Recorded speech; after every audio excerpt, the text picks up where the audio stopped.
La Sociedad Dominica de Medios de Comunicación, Sodomco, presenta A Pensar Más con Rosa María Palacios. 8 en punto de la mañana, señoras y señores, muy buenos días. Bienvenidos a Pensar Más con Rosa María Palacios a través de la Sociedad Dominica de Medios de Comunicación. Saludamos a Arequipa a través de Radio San Martín, Chimbote a través de Radio Santo Domingo, RSD, Lima, Radio Santa Rosa. Saludamos al Cusco a través de Radio Veritas, Ucayali a través de Radio Cepagua, La Convención a través de Radio Quillabamba y Puerto Maldonado a través de Radio Madre de Dios. Son las emisoras dominicas del Perú. También saludamos a través de Radio Huánuco, frecuencia modulada FM. Saludamos a nuestros amigos de Huánuco y a través de La Voz de Ayacucho a nuestros amigos de Ayacucho. Nuestro agradecimiento a Emetagua que nos pone en todo el Perú y el mundo. Rosa María, muy buenos días. Muy buenos días, amigos. Tenemos ahora una sorpresa muy especial. En unos instantes vamos a estar con nuestro próximo cardenal, anunciado ya y designado por el Papa, todavía no creado, hasta dentro de unas semanas, muy pocas ya. El Perú tendrá por primera vez en su historia 2 cardenales, aunque habrá que decir también que el primer cardenal que tiene en el Perú recién corresponde al siglo XX. Así que nuestros santos, voy a pensar acá, ¿qué pensaría Santa Rosa, no, si supiera que hay 2 cardenales en el Perú? Cuando en su época, pues, las Américas eran tan remotas, las Indias en realidad, como se las llamaba, eran tan remotas que hacía poco probable que un príncipe de la iglesia pasara por estas tierras. Así es, pero ya tenemos, en un ratito vamos a tener la comunicación con Huancayo. Con Roma. Ah, está en Roma, monseñor. Roma. Está en Por Roma. eso tenemos alguna, no sé si ya podemos comunicarnos. Vamos a hacer todos los intentos. Ayer conversamos con un señor, quedamos para hoy día contactarnos y vamos a ver, ojalá. Y mandó muchos saludos, sí. Monseñor también. Y además ahí en la pausa, Abel me estuvo contando que lo conoce hace muchos años porque trabajaron juntos en la primera visita del Papa. En la primera visita del Papa. Él trabajaba con los jóvenes de su comunidad, jesuitas. Había un movimiento, Comunidad de Vida Cristiana, CBX. Ya estaba trabajando con jóvenes en esa época. Y hay que tener entusiasmo por estos, como se dicen, vientos de frescura dentro de la Iglesia Católica, ¿no?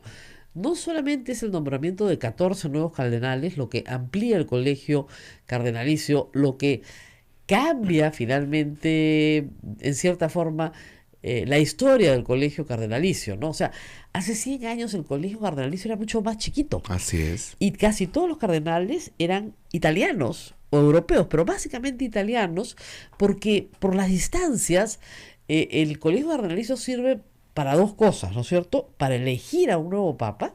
Y la distancia, pues, hasta que llegaban todos los cardenales, imagínense ustedes, del mundo, era muy, muy complejo. Y el otro tema era para auxiliar al Papa en los temas que el Papa les encomiende. Entonces, celebrar un consistorio, si había que esperar gente que venía de todas partes del mundo, pues era muy complicado, hace 100 años, ¿no? Un viaje en barco era, pues, 15 días llegando hasta Roma, ¿no? Hoy se toman un avión y al día siguiente están en Roma, casi desde cualquier lugar del mundo. Por lo tanto, el tema de la distancia ya no es un problema, ni la lejanía o cercanía del centro, que es para los católicos el Vaticano. Así que el colegio cardenalicio se va ampliando, ¿no es cierto? Y se va diversificando, incluyendo gente de todos los continentes, de todas las razas, de todas las... pero no a mujeres, como decimos. Pero el Papa podría disponer, ojo, esto no es dogma de fe, el Papa podría disponer que un laico sea finalmente cardenal. Podría ser. ¿Ha habido en la historia? En la historia, por supuesto. Ha habido. En las últimas normas que hay aprobadas, no. Ya se cambió, por lo menos diácono. Por lo menos diácono. Ahora, si eres sacerdote, se te hace obispo inmediatamente. Claro. Incluso algunos no son obispos de una determinada jurisdicción con facultades administrativas, sino de una manera honorífica. ¿Ok? Pero sí tienen el título de obispo y al mismo tiempo cardenal, pero conforman lo que es importante el colegio cardenalicio, que es el que elige al nuevo papa. Entonces, una cosa es elegir a un papa entre 15 y otra cosa es elegir entre el papa entre 120, 130, dependiendo del número de cardenales. 120 son. Hay un número Sí, establecido. pero han aumentado a 14, pues. Ujú. Ahora, es Pero verdad que la hay edad, otros se retiran. a los 80 años tienen que dejar. Y ya son eméritos, se es cardenal hasta que uno se muere. Eso sí. ¿Ya? O sea, es un título como el título de príncipe, es un título casi monárquico, ¿no? Ujú. Va con la persona hasta que la persona muere, o sea, no eres ex cardenal, no hay ex cardenal de ninguna manera. Ahora, el obispo sí se retira porque renuncia, ¿no? Y en el Perú se les conoce como obispos eméritos Así es. y también conforman la conferencia episcopal, no es que no la conformen y se recurre a ellos para consejo en la medida de sus posibilidades, ¿no? Porque no siempre todos están en capacidad física, ¿no es cierto?, de poder auxiliar a los demás obispos, ¿no? Entonces hay una edad límite para renunciar a ser obispo que es 75 años y una edad límite para conformar el consistorio que es de 80 años, aun cuando asisten también, ¿ah? O sea, pueden asistir, pero no participan en la elección del Papa.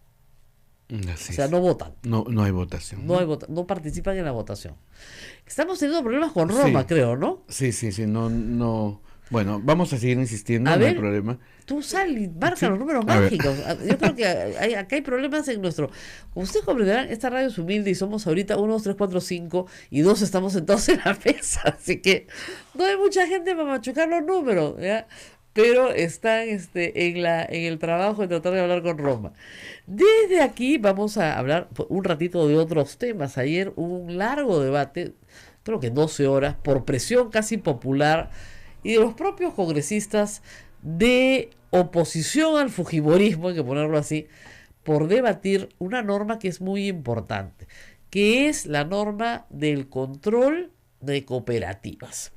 Las cooperativas en el Perú nacen con gran fuerza durante el gobierno militar, aunque ya el cooperativismo tenía sus raíces muy antiguas, pero nace con mucha fuerza durante el gobierno militar de Juan Velasco Alvarado, como una solución, ¿no es cierto?, como una respuesta al capitalismo, ¿no? Ni comunista, ni capitalista, la tercera vía, la cooperativa, donde nadie es dueño de nada, ¿no es cierto?, y todos somos dueños de todo. La vía en el Perú, en lo que se refiere a propiedad agraria, resultó siendo un fracaso, lamentablemente. Pero el modelo se mantuvo para algunas cooperativas de aspecto laboral, por ejemplo, que tenían ciertos incentivos y otras de ahorro y crédito. El tema con estas cooperativas de ahorro y crédito es que muchas quebraron, fueron muy mal manejadas en los 70s y 80s, pero luego resurgieron en una especie de resurrección un poco extraña. O sea, ¿por qué el BRAEM tiene casi 200 cooperativas de ahorro y crédito? El BRAEM. ¿Por qué? ¿No? Hay casi una cooperativa cada, ¿qué?, 1000 habitantes. Es bastante extraño. ¿Qué es lo que pasa? Las cooperativas comenzaron a poder ser utilizadas para hacer una serie de actos con el Estado, pero no pasan por la regulación de la Superintendencia de Banco y Seguro. Es decir, captan fondos públicos del público, en teoría no tienen afán de lucro, lo cual está por discutirse, y a su vez solamente, ¿no es cierto?, le dan beneficios a sus propios asociados. Pero tienen que ser administradas, y la administración tiene un costo, y ese costo se tiene que repartir también entre sus asociados.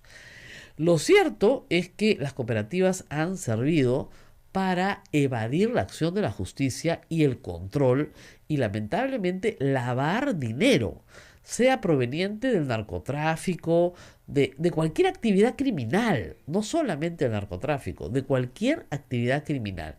Y por lo tanto, al estar ajenas a todo control, entonces simple y llanamente recibiendo dinero, si no recibieran del público y dinero del público, en fin, han comenzado a manejar cantidades de dinero que son ya interesantes. La Unidad de Inteligencia Financiera ha recomendado que tengan control de la CBS. La CBS ha pedido controlarlas y, por supuesto, la Comisión de Integridad nombrada por el expresidente Kuczynski, uno de sus puntos centrales era que las cooperativas fueran vigiladas. Por ejemplo, Orellana, para que ustedes tengan una idea, tenía su propia cooperativa, ¿no? El traficante de inmuebles que está ahora preso. Muy bien. Entonces, la idea era que eso se tenía que discutir. Hace mucho tiempo que hay estos pedidos que se han discutido, que se han colocado en agenda en el Congreso y finalmente lo lograron dictaminar y colocar en agenda. Pero la congresista Úrsula Letona, en un solo día, siendo presidenta de la Comisión de Constitución, presentó su propio proyecto alternativo, ¿no es cierto? Lo dictaminó ella sola y lo presentó ayer. Y su proyecto alternativo implica que la solución al tema se resuelve en un par de años. ¿Por qué? Porque quiere que la supervisión de la CBS sea a las fundaciones, a las asociaciones sin fines de lucro y a las cooperativas.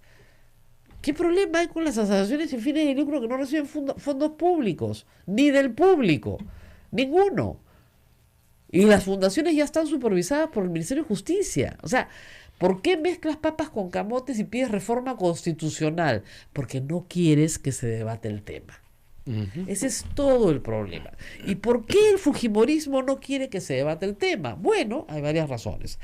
No me equivoqué, como dije ayer, en el caso de Miki Torres, que tiene una cantidad de clientela importante en el mundo de las cooperativas, sino que tampoco me equivoqué con otras cosas que desconocía, como la cooperativa de Alas Peruanas, por ejemplo, muy cercana al fujimorismo, financista el señor Ramírez, ¿no es cierto?, de la campaña de Keiko Fujimori. Entonces parece que había una presión bastante, pero bastante grande para que no se discuta este tema en el Congreso, porque hay varios a los cuales no les conviene que el esquema desaparezca por ahora, ¿no es cierto? Quieren 2 años, seguramente para escapar hacia otros esquemas. Pero el problema de las cooperativas es bien grave, reitero, porque se lava activos a través de las cooperativas. Y como no tienen ninguna supervisión, tú puedes desaparecer ahí todo el patrimonio que tienes del narcotráfico, todo el patrimonio que tienes de oro ilegal, todo el patrimonio que tienes de trata o de lo que te dé la gana, y es un agujero negro donde nadie puede entrar. Y cuando le vas a preguntar a la persona a su origen, no, perdón, yo soy cooperativista, ¿no? Tengo mis ahorros en mi cooperativa. ¿Y cuántos ahorros tienes? Bueno, 200 millones de soles. Oigan, ¿cómo puede tener usted? Hace años que yo soy cooperativista y todos mis ingresos los tengo en la cooperativa y me dan muy buena rentabilidad porque prestan mi plata y me dan un gran ingreso, entonces por eso es que tengo estos ingresos. Ah, caramba, qué bien, ningún problema. Entonces eso es pero muy peligroso, porque además están haciendo actividades de intermediación financiera que no deberían hacer bajo ninguna consideración. 8:16, yo creo que nos vamos a la pausa para poder lograr hablar con Roma. En esas estamos.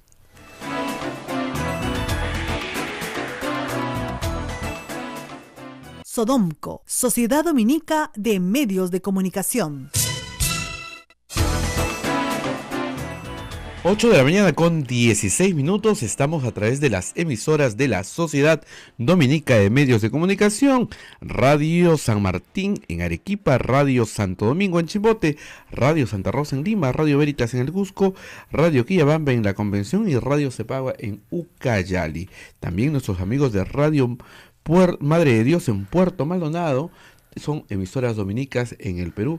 Un saludo también para Huánuco, Radio Huánuco, frecuencia modulada, y para Radio La Voz de Ayacucho y AM Tagua. Rosa María. Claro, el problema con las cooperativas, yo no sé si eso se modificó o no en algún momento, es que en licitaciones públicas tú tienes que afianzar. O sea, una vez que te ganas la Buena Pro, o antes que ganes la Buena Pro, tienes que presentar una fianza, ¿no es cierto?, que cubra el servicio que vas a dar.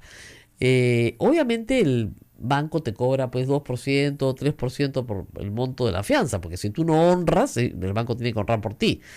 Pero las cooperativas también estaban permitidas de participar en estas operaciones públicas. ¿Y qué pasaba? Que después el proveedor no cumplía y la cooperativa no tenía cómo honrar la fianza. Y el Estado se quedaba, como dicen ustedes vulgarmente, enyucado. ¿Ya? Y eso también ha sido un problema permanente. Entonces el proveedor formal que se iba al banco, que conseguía crédito para su fianza, o sea, que conseguía un dinero más caro, si quieren, una fianza porque es más cara, estaba siempre en desventaja frente a aquel que iba a la cooperativa. Entonces, que era absurdo completamente. Entonces, en ese sentido también había que eliminar la presencia de las cooperativas en licitaciones públicas, que es uno de los problemas más complicados y que del cual ya se había hablado rápidamente en algunos momentos contra este tema en el gobierno. Así que yo espero que finalmente el fujimorismo entienda, porque ayer se ha aprobado 45-43 que regrese a comisiones, o por 46-43, 3 votos, que el fujimorismo entienda que ya no tiene esa sólida mayoría y que si toda la oposición hubiera ido a trabajar, la oposición al fujimorismo me refiero, que gobierna el país, si toda la oposición hubiera ido a trabajar ayer al Congreso y no solamente 86, 87 congresistas, probablemente hubieran logrado que el tema se debatiera y se aprobara, ¿no es cierto?, en favor de los que quieren que la Superintendencia de Banco y Seguro supervise las cooperativas. Así es. Esa es una cosa. Pero hay otras cosas que el Congreso impide, el fujimorismo impide. Por ejemplo, el proyecto del plástico, ¿ya? El proyecto del plástico es un proyecto bien interesante, aun cuando no haya sido pasado al pleno, aun cuando no haya sido finalmente debatido y aprobado como ley. Yo creo que el congresista Lombardi ya puso, digamos, ya puso el tema en agenda. Y el tema en agenda tiene que discutirse y tarde o temprano va a aprobarse porque todos los países del mundo van en ese camino. Es decir, no se trata de prohibir todo el plástico. Hay muchísimas cosas de plástico que son de una utilidad importantísima y no pueden dejar de usarse, por ejemplo, en el campo médico. Pero se trata de reducir el consumo de plástico de un solo uso. Es decir, la famosa bolsa de plástico que a usted le da en el mercado. Cuando no había bolsas de plástico, hubo un mundo así, ¿eh? No hace mucho, hace un siglo no habían bolsas de plástico. No habían, hace un siglo, en 1918, no había bolsas de plástico. La gente iba al mercado con sus canastas. Así es, las ¿no? canastas. Y yo he ido a mercados con canastas y a veces voy al mercado con mis canastas. Y las canastas son útiles porque ahí pones tus cosas y finalmente te las llevas. Muy bien. Entonces, carrito, canasta, lo que la bolsa de tela, ¿recuerdas? Bolsa de tela. Bolsa de tela, bolsa de plástico. Hay ahora unas de un material sí plastificado, pero más duraderas, que pueden ir y venir del mercado todo el tiempo. Pero yo les digo, ¿dónde terminan las bolsas de plástico? Terminan básicamente en los ríos. Porque la gente, lamentablemente, los rellenos sanitarios que tenemos en el Perú, en la mayor parte de pueblos peruanos, no son rellenos sanitarios, son botaderos. Y esa bolsa de plástico, a diferencia del material orgánico, se demora 1000 años en deshacerse. Y finalmente, una buena lluvia la arrastra al río y del río termina en la orilla del mar. Y yo he limpiado playas, este verano he vuelto a limpiar playas y me quedo casi sin cintura, básicamente recogiendo bolsas de plástico. Las bolsas de plástico que a usted le entregan en el mercado. No solamente en los supermercados, sino las que entregan en el mercado. Y usted dirá, pero ¿cómo voy a hacer para llevarme pues el pollo si no me dan mi bolsa de plástico? Bueno, podemos pensar en algunos envases reusables. Pero lo que no podemos es seguir discutiendo el uso del plástico y del tecnopor, que es otro problema bien grave, por eso no sé, el tecnopor en envase no se destruye nunca, es indestructible, se rompe, se hace bolita, pero es indestructible. Obviamente se puede utilizar para otros fines, para la construcción, para las junturas de la construcción se utiliza, etcétera, pero no para el consumo. Lo que se quiere acá es reducir el consumo del plástico de un solo uso, que es como le digo, es un camino al que está yendo el mundo entero, porque si no terminas con una isla de plástico que está flotando en el Océano Pacífico, ¿no es cierto? Porque nadie sabe qué hacer con esto, aun cuando se está trabajando ya en tecnología para prácticamente deshacerlo, desintegrarlo con una bacteria, más o menos, ¿ya? Pero hay que hacer toda una investigación para desintegrar lo que has creado. Entonces, por ejemplo, ese es otro proyecto que el fujimorismo no quiere discutir, pero no quiere ni discutir. Y dice, oye, pero es una medida ambiental que se está discutiendo. Chile ya no tiene bolsas de plásticos en los supermercados. Ya no las tiene. Hace mucho tiempo. Viene gente de Chile, parece rarísimo que nosotros tengamos bolsas de plásticos en los supermercados. Bolsas de papel sí, pero bolsas de plástico no. Ahora, la bolsa de papel tiene otro problema, que tienes que talarte un bosque pues, para hacer bolsa de papel, entonces no tiene sentido. Mejor, no te rías pues, pero es así, pero no un bosque entero, pero casi, ¿no? Entonces lleva pues tu canasta o lleva tus bolsas. Lo que pasa es que nosotros tenemos un problema con las bolsas, ¿no? El consumidor más o menos de mi edad. Tuvimos una época, ¿te acuerdas? En Lima, en la época de Alan García I, que no había bolsas de plástico, porque no se importaban los polímeros, creo que se llaman, para hacer bolsas de plástico en el Perú. Y había una escasez espantosa de bolsas de plástico. Entonces, ibas al supermercado, no había won en esa época, ¿no? Entonces, ¿quiere bolsa? Claro, pues señorita, ¿cómo voy a llevar mis cosas? Pues pateándolas. Entonces, ya, pero le va a costar, ¿ah? ¡Cóbreme, pues! Entonces, ya el tema de la bolsa era una bronca. Wong apareció y nadie te preguntaba si querías bolsa. En el 80. Nadie te preguntaba y nadie te cobraba. Seguramente te la cobraban, por supuesto, estaba en el precio. Pero nadie te decía, nadie te lo enrostraba, ¿ya? Y eso cambió completamente la lógica de los supermercados en el Perú, cuya penetración todavía no es absoluta, ¿no? Está muy lejos de serla, pero sí cambió la manera de que la gente se sentía atendida en un supermercado. Entonces se tiene que hacer un programa, y además un programa progresivo, porque además, por ejemplo, yo tengo mis canastas y mis bolsas, pero me olvido, pues, la típica, ¿no? Te olvidas. Ahora, hay supermercados ya en Lima que no te dan bolsas, ninguna bolsa. No sé si has ido a Macro alguna vez. No. No te dan ningún envase de nada, ¿ya? Y hay unas cajas de cartón, digamos, para reuso, ¿ah? No es que estén ahí nuevas, no, reusadas, que si tú quieres las usas, si es que hay. ¿Ya? Porque compras al por mayor y básicamente te llevas las cosas en sus propias cajas de cartón.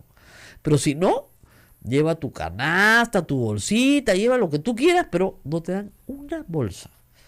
Y está repleto de gente y la gente compra, no ha parado de comprar. Entonces ahí tenemos otro tema de defensa del consumidor que podría ser bien tratado en el Congreso y no se quiere tratar. Es una cosa increíble. Y bueno, por supuesto el tema de los octógonos, ¿no? O sea, el Ministerio de Salud tiene una idea de cómo deben ser las cosas y por presión de la industria quieren hacer un sistema que es incomprensible. Porque es bien fácil entender alto en grasa, alto en azúcar, alto en sodio. Ahí está. Permiten 23 miligramos de azúcar. Esto es el porcentaje cero no sé cuántos de lo que usted necesita consumir al día. Ya me perdí. Y sobre todo para una población que tiene unos niveles de comprensión matemática bastante bajos. Así es. ¿Ya? Entonces, es bien complicado. Si tú le pones, esto es alto, ya es alto. Y si lo pones en rojo, mejor, yo no tendría problema que los octógonos sean en rojo. Si no le gusta, pero ahí no quieren, pues. Te quieren el semáforo, porque el semáforo te dice que está en rojo, pero no sabes en rojo por qué. ¿Te das cuenta? Es muy complicado. Pero en fin. ¿Qué más? ¿Qué más tenemos aquí? El presidente está en Moquegua. Le encanta ir a Moquegua, ¿no? Le encanta. ¿Por qué Vizcarra será? participa en Hilo, está en este momento, ¿no? Está en ceremonia. Le encanta ir a Hilo. A Moquegua en general, más que a Hilo, pero ¿por qué será, no? O sea, ¿por qué es moqueguano? ¿Tú también eres moqueguano, Eduardo? No, arequipeño. Ni digas. Muy bien. Arequipa. Estamos a la espera también. Ya están viniendo. Vamos a ir a la pausa. Vamos a la pausa y vamos a cambiar de invitado porque vamos a hablar de un tema que les va a parecer rarísimo, pero que es bien interesante. Las deudas del Estado peruano con algunos grupos. Hemos hablado ayer de las víctimas del terrorismo, pero hoy día vamos a hablar de los tenedores de los bonos de la reforma agraria. Ustedes dirán, no puede ser que todavía existan. Existen. ¿Les han pagado? No. Ya ganaron en todas las instancias, un poco parecido a lo que nos contaba ayer Isidro Ortiz, ¿no? Tienen todos los fallos a su favor, han ganado todas las instancias, pero el Estado no te paga. No te paga. Es gravísimo. Te roba, pero no te paga. Vamos a la pausa y volvemos.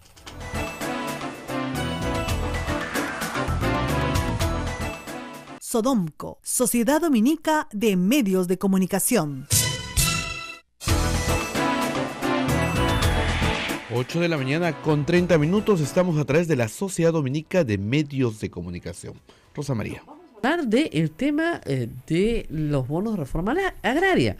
Como ustedes saben, el Estado peruano tiene una deuda muy antigua, como las deudas del Estado peruano que a veces son muy antiguas, con los propietarios que fueron expropiados durante el proceso de reforma agraria, tanto del primer gobierno de Belaúnde como del gobierno de Juan Velasco Alvarado y Morales Bermúdez. Ese grupo de personas, muchísimas han muerto por cierto, tienen herederos, algunos vendieron sus bonos a algunas compañías que acopiaron, otros no, y hay un paquete de bonos que son y deben ser honrados por el Estado peruano. Los bonistas llevaron al Estado peruano al Tribunal Constitucional, ganaron, o sea, su derecho está fuera de toda discusión. Lo que sigue en discusión es el valor que tiene el bono, es decir, la tasación que se hace sobre el bono. Hablé con unos bonistas hace poco y me decían que la tasación que quiere hacer el Estado peruano es más o menos la siguiente. Si usted tenía un fondo de 200 hectáreas, más o menos te quieren pagar, no sé, $300, ¿no? O algo por el estilo. Algo así como a dólar por hectárea, ¿no? Peor que la expropiación que hubo en algunos casos de equipamiento en su época, que alguna se pagó. Entonces, están molestos, obviamente, están litigando nuevamente, no por el tema de la discusión del derecho a ser indemnizados, sino por el derecho a tener un justiprecio, una justa indemnización. Para hablar de este tema estamos nuevamente con Carlos Anderson, que es vocero de APTA, que es una de las asociaciones, no es la única, pero es la Asociación de Bonistas de la Deuda Agraria. Gracias por estar con nosotros. Rosa María, aunque en realidad el tema que yo quería resaltar ahora va más allá del tema económico, ¿no? Porque efectivamente hay una disputa en términos de cómo se debería valorar estos bonos, ¿verdad? Normalmente el Estado, la forma como valoriza cualquier deuda, como la actualiza, ¿no? Es utilizando el índice de precio del consumidor. En el caso específico de los bonos agrarios, aquí el año 2013 se emitió una resolución que le permitió al Ministerio de Economía y Finanzas, al MEF, ¿no?, crear una fórmula que ha sido cambiada varias veces porque la verdad es que no tiene ningún sustento técnico de ninguna naturaleza, pero que en efecto termina básicamente licuando nuevamente el valor de esos bonos a extremos realmente ridículos, como que por ejemplo, efectivamente una hectárea llega a ser pagada 0,11 centavos de dólar, ¿no? 0,11 centavos de dólar. O sea, es una cosa increíble realmente. ¿Por bono? No, por hectárea. ¿Por hectárea? ¿No? Eso es el equivalente. Claro, eso es ridículo, ¿no? Completamente. Pero bueno, el tema es que esa resolución de 2013, ¿verdad?, se descubrió un bonista, un día revisando, él quería tocar esa resolución con sus manos, y se dio cuenta de que habían 35 páginas de esa resolución que habían sido fraguadas usando tinta líquida, ¿no? ¿Cómo que 35 páginas con tinta líquida? Nunca entendí eso. ¿A 35 páginas echaron tinta líquida? Sí, sí. O sea, ¿por qué no las botaron, hicieron otras? Es que es lo que tú hubieras imaginado, pero esto claro. fue súper burdo, ¿no? Porque lo que pasó era que un proyecto de resolución original, ¿sí?, fue transformado en un voto singular, ¿ya? A través del uso de tinta líquida. O sea, ustedes acusan que en el Tribunal Constitucional, en el momento de establecer esta valoración, se hizo fraude. Exacto. Y que el fraude lo hizo el señor Urbiola. A ver, no es que nosotros acusemos, ¿eh? No, o sea, hay un proceso. Hay una acusación fiscal que no nos indica al señor Urbiola, sino nos indica al secretario general del secretario reportero, le llaman, ¿no? Del Tribunal Constitucional en ese momento, el señor Oscar Díaz. Hace menos de 3 semanas, ¿no?, el fiscal acaba de acusar, ¿no? Efectivamente, o sea, hay una acusación contra el secretario penal, técnico, ¿no?, una acusación penal por falsificación de documentos, etcétera. Pero no es cualquier documento, pues, ¿no? Vamos por partes. Sí. Respecto al voto de uno de los magistrados que cambia el sentido de la sentencia en perjuicio de los bonistas. Claro, lo cambia de tal manera que genera una situación de empate que después es dirimido por el presidente del Tribunal Constitucional. Exactamente. Ahí lo que hace, o sea, en realidad lo que estamos hablando es de torcer voluntades, ¿no? Porque el tribunal... Ahora, ¿por qué el magistrado cuyo voto le echaron liquid paper no se ha quejado? No, claro que se ha quejado. Él es el demandante es la parte que demanda en la acusación final. ¿Qué es quién? Fiscal, claro. ¿Qué magistrado? El señor Carlos Mesía. Ya, a ver, Carlos Mesía dice, no es mi voto, me lo han cambiado. Claro, y lo dijo desde un principio, Ya, ¿no? muy bien. Sí. Entonces, ¿Qué sacan ustedes con que se denuncie penalmente al secretario general? ¿Buscan la nulidad de la sentencia? A ver, lo que busca primero es que prevalezca la verdad, ¿no? No, aparte O sea, de eso. No, pero es que es lo más importante. O sea, No, la para el verdad, bonista la reforma agraria lo más este, importante es que le paguen su plata. No, lo importante es que sea legítimo, porque justamente después vienen todas las preguntas, la reta de por qué se le paga. No, aquí hay una deuda legítima, ¿no? Que el Estado viene evitando pagar de las formas como sea, desde el año 2001, como tú bien lo has dicho, hay una sentencia del Tribunal Constitucional que el Poder Ejecutivo tendría que haber cumplido de oficio y que sin embargo ha tratado por todos los medios y sigue tratando de no pagar, ¿verdad? Se produce este hecho fraudulento que de hecho debería hacer que la resolución sea írrita, sea nula, ¿verdad? Y a partir de allí... Estamos hablando de una resolución de qué fecha. De julio del 2013. 19 de Muy julio, bien. si no me equivoco. Que es la resolución ¿no? en la que se decide cómo se va a pagar, ¿no es cierto? Básicamente se decide que el MEF tenga todos los poderes para determinar procedimiento de pago, fórmula de pago, y el MEF, cada vez que lanza un decreto supremo con relación a bono, se apoya directamente en eso, porque es la que le dio carta libre, Exactamente, ¿verdad? muy bien. O sea, el tribunal le dijo al MEF, ustedes pagan como ustedes quieran, y el MEF ha hecho estas modificaciones que no tenían... Una y otra vez. Muy bien. Entonces, ¿ustedes creen que si se tumban la sentencia del 2013, entonces el MEF ya no va a tener poder? ¿Y entonces quién va a tener poder? Los bonistas. No. A ver, primero que nadie quiere tumbarse nada. Como he dicho, lo que quiere es que prevalezca la verdad. Irrita quiere decir tumbarse. Bueno, irrita significa declarar algo que no fue, pues, porque efectivamente se torcieron voluntades. Y eso lo que debería forzar es a que se sienten las partes, ¿no? El Ejecutivo a través del MEF o quien quieran, ¿no? Y los bonistas para discutir, si quieren, técnicamente de cómo se debe valorar. O sea, si hay que enseñarle un poquito de finanzas a los señores del MEF, se les enseñará un poquito de finanzas. La finanzas sí la saben los señores del MEF, lo que pasa es que no tienen plata para pagarles. Estoy siendo cínico. No, claro, no y ellos plata. dicen, miren, nosotros podemos pagar esto. No, ¿Quieren o no quieren? No queremos, allá. No, pero a ver, perdóname. Claro. Yo te ofrezco, tengo una deuda de $1,000 y te ofrezco 0.1 centavo. Ajá. ¿Tú lo tomas?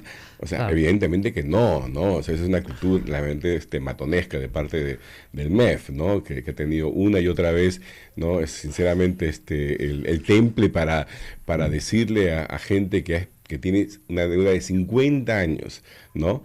Que los bonos estos que el Estado emitió y que es responsabilidad así inmanente del Estado peruano independientemente del gobierno, que esos bonos sencillamente no valen absolutamente nada, ¿no?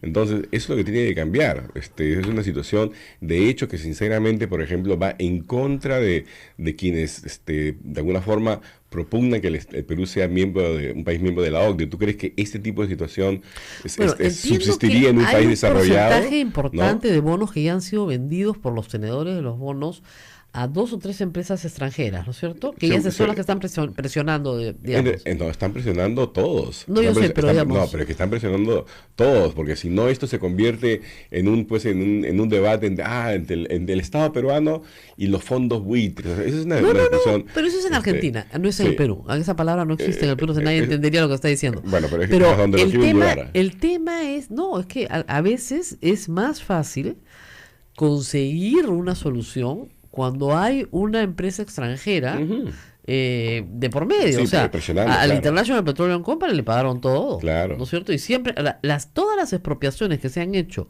sobre compañías extranjeras se han pagado a la integridad. Claro. Entonces, a veces es mejor, pues, de verdad. No, y seguramente así está. De hecho hay un proceso de arbitraje que se había iniciado, ¿no? Por el Fondo Gramercy, ¿no? Exigiéndole al Estado peruano que le pague, ¿verdad? Ya. Así que los bonistas peruanos están todos aquí muy atentos a esa solución, porque evidentemente no podría haber una situación en la que se le pague a un fondo extranjero y no se le pague ¿Y a los bonistas peruanos. ¿Y ese proceso cómo va? ¿Ese proceso de arbitraje cómo va? Mira, la verdad es que yo no lo sigo de manera porque estricta, es bien importante, ¿no? porque ese va a marcar probablemente un hito, ¿no? Exactamente, y además un precio. Claro, no, evidentemente, y lo más probable es que cuando lo marque sea el precio mayor, ¿no? Entonces, este gobierno que dice que quiere, ahorrarse un centavito, ¿no? Pagando 0 aquí, ¿verdad? Va a terminar teniendo que pagarle a todo el mundo, porque no hay forma de que Ahora, no discrimine. es este gobierno, ¿no? son los Muchísimo. últimos 4 gobiernos, ¿no? Exacto, es desde el año 2001, Claro, el es gobierno de Toledo, Toledo, García, García, Humala, PPK, Kuczynski, Vizcarra, y todos. todos que dicen, bueno, yo no sé, es un tema para Ahora, el olvido. ¿en cuánto ¿no? calculan ustedes que es la deuda total? Mira, una actualización, y ya han habido varios ejercicios de Claro, pero actualización, más o menos. incluidos, perdóname, desde el Congreso de la República en 2006, ¿no? Pero todo indica que más o menos está alrededor de unos 4.000, 5.000 millones de dólares. De dólares. Sí, 5.000 millones de dólares significan 2% del PBI, que es algo más o menos de lo que el Estado peruano todos los años emite deuda por un monto superior a ese, ¿no? Así que por ejemplo, si hubiera voluntad de pago, ¿no? Pero- El Estado peruano podría sencillamente emitir un bono a 50 años, Claro. a 100 años, ¿no? Y pagarlo de esa manera. O sea, la verdad es que el impacto fiscal sería mínimo, casi inexistente, y en todo caso, fíjate, independientemente de eso, un país que aspira a ser miembro de la OCDE no puede ser selectivo, ¿no? En qué paga y qué no paga, porque acuérdate que tú lo acabas de decir, ¿no? Hay unos fondos, pero tú sabes que en realidad detrás de los fondos, ¿sabes quiénes están? Están compañías de seguros internacionales, fondos de pensiones internacionales, que son los mismos que siguen comprando, ¿no? Bonos soberanos del Estado peruano. Así es. Entonces es una locura que el Estado peruano diga, bueno, yo estos sí los pago, estos no los pago. O sea, eso se llama un default Claro, selectivo. selectivo. ¿no? No, y además es muy complicado, efectivamente, para la imagen del Perú, porque si no tienes credibilidad en tus bonos, por eso, lo mejor que han no puedes podido levantar. hacer muchísimos tenedores peruanos, sobre todo gente muy mayor que decía, yo ya no voy a vivir, prefiero vender esto y gozarlo ahora, a precio bien bajo, ¿no? Bueno, claro. Bien castigados, se los han vendido a 10, 20% de su valor real. Bueno, pero es que imagínate, esas ventas se hicieron hace más de 10 años. No si sé, me con gran equivoco, riesgo, ¿no? con gran Entonces, riesgo. la verdad es que quienes lo hicieron, suerte por ellos, porque ya dejaron de tener un problema, ¿no? El tema es para las miles de familias que todavía Ahora, no tienen son sus... tantas miles de familias, ¿no? Sí, no, ¿Cuántas sí, serán? no, sí, son... ¿Cuántas personas son, no como herederos, sino como el título original? Bueno, mira, hay a la EPRA, ¿no? Ajá. Si más no me equivoco, poco más de 2.000 asociados directos, Ya. ¿no? ¿Y ustedes en son APTA? poco más de 500, Ah. ¿no? Ahora, multiplica cada uno, Por su núcleo familiar, pero digamos, núcleos familiares, ¿no? son Pero- 1.500 2.500. 2.500 personas afectadas. No, pues son en realidad muchísimos más, porque no todos los que fueron afectados están en estas asociaciones. No, hay un grupo que no está asociaciones hay un grupo que no está en ninguna parte hay un montón de gente que está en ninguna parte. y otro grupo que vendió. Y hay muchísimos que le siguen todavía juicios en el Estado. No te olvides que le siguen ganando al Estado No, sí. los juicios. Hay en el Ministerio de Agricultura hay 152 sentencias consentidas y ejecutoriadas, ¿no? Es decir, que son órdenes de pago que el Estado peruano paga, por ejemplo, dice, si digamos que tiene una deuda, no sé, pues de 1.000.000 de soles, ¿no? Te paga 2.000 soles cada semestre. Pero te ¿no? paga. Yo conozco gente que le están pagando. No, yo sé, pero pues te digo, a veces a ese ritmo, 6.000 soles cada semestre, ¿no? Ya sabes cuándo van a pagar el 25 millón. años, ¿no? Que 25, en los próximos 300 años. No importa, pero corren intereses, ya tienes tu sentencia. Por lo menos ya tienes tu sentencia y eso es importante. Sí. Ahora, regresando al caso de la sentencia Irrita, ya, una vez que el señor Díaz, por ejemplo, en el peor de los casos, pues lo sentencian, lo condenan, es un acto punible, está Pero aprobado. el señor, a propósito, sigue Sí. trabajando en el Tribunal Constitucional, Pues digamos, pero que es una cosa también de Ya. locura, ¿no? Ya, pero O sea, supongamos el que gato ya lo despensero. encuentran absolutamente responsable, tiene responsabilidad penal, etcétera, etcétera. Muy bien. ¿Qué va a pasar luego? Bueno, O sea, hay una también una acusación en la subcomisión de acusaciones constitucionales del Congreso de la República Contra en Urriola. contra del señor Urbiola, Ya, ¿no? muy bien. Que fue aprobada hace 3 meses, 4 meses, ¿no? Ya. Y que está allí para ser discutida por el Pleno del Muy Congreso bien. y que debería ser muy bien. Y cuando considerada. termine eso, ¿qué va a pasar? Bueno, pues a ver, va a quedar tan evidente, ¿no? Que todo el andamiaje... Porque una cosa no- pero déjame te digo terminar, una cosa, que una todo el cosa no- andamiaje ha sido construido Es que sobre una cosa, base es que endeble. una cosa no lleva a la otra, pues. O sea, usted puede meter preso al señor Díaz. Ya. Usted puede meter preso al señor Urriola. De acuerdo. Pero eso no significa que por esos son los hechos, la sentencia del Tribunal Constitucional carezca de eficacia.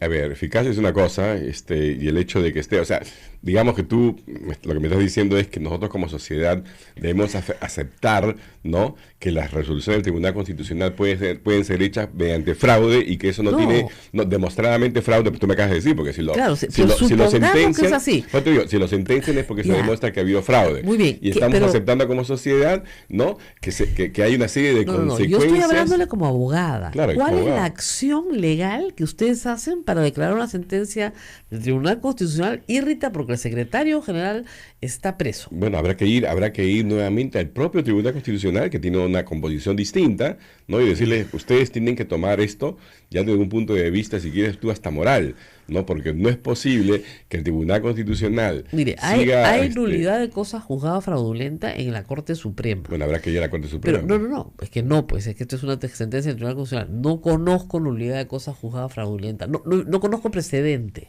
Ya. No conozco. O sea, habrá que sentarlo. El hecho es que, nuevamente, como te digo, como sociedad, no podríamos, o sea, porque si aceptamos, ¿no?, que se pueda construir todo un andamiaje, digamos, legal con consecuencias directas sobre ciudadanos peruanos, aunque fuera uno solo, ¿no?, sobre la base de un fraude. Entonces, bueno, pues ya olvidémonos de la lucha contra la corrupción, olvidémonos de olvidémonos de todo. Para que quede claro, todo el fraude consiste en darle la potestad al MEF de fijar el justiprecio de los bonos. No, el fraude consiste en haber utilizado liquid paper, esto para voltear una sentencia, ¿no?, para convertir algo que era una expresión en una dirección totalmente distinta. ¿En qué dirección? Sí. Bueno, era favorable a que se utilizara el índice de precio al consumidor, ¿no?, Okay. como instrumento para actualizar el valor Muy de estas deudas. Entonces, eran 4 magistrados, que estaban a favor de utilizar el índice de precios al consumidor y 3 que no. Cambiaron el voto de uno y por eso ya fueron 4-3 al revés. O sea, lo que ustedes quieren es que se utilice el índice de precios al consumidor. Claro, que es la forma como el Estado actualiza cualquier deuda, la que tú tienes con la SUNAT, con la empresa eléctrica, que sea, no puede haber un régimen de excepción para un tipo particular de deuda. O sea, eso me queda clarísimo. La propia sentencia del 2001, ¿no?, habla de que los bonos tienen que ser pagados de acuerdo con la teoría valorista. Y la teoría valorista justamente dice eso, ¿no?, que el valor intrínseco, ¿no?, de un bien, en este caso financiero, debe ser mantenido, ¿no?, y su costo de oportunidad reconocido en el tiempo. Ahora, ¿por qué creen ustedes que su causa no es nada popular? ¿Ah?